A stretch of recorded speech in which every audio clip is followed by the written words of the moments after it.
Hello, this is Tony Heller from RealClimateScience.com, setting the record straight about election hacking. 4 years ago, CNN told us that the presidential election cannot be hacked.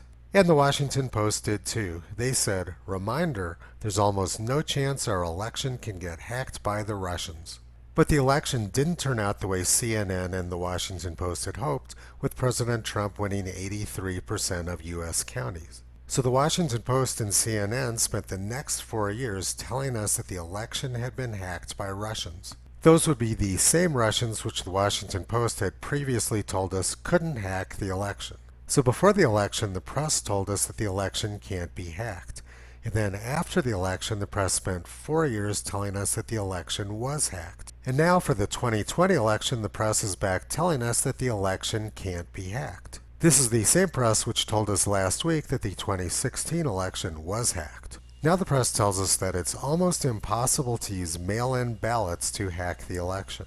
And meanwhile, back in the real world, people are being indicted for mail-in election hacking. This all seems a bit confusing, but there's actually a good explanation for what's going on. The press's view of hacking is actually very simple.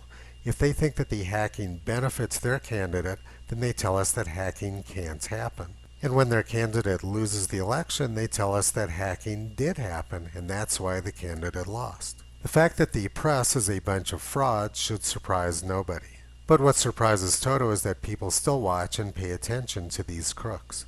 You can visit Toto and Kyrie on the web at realclimatescience.com.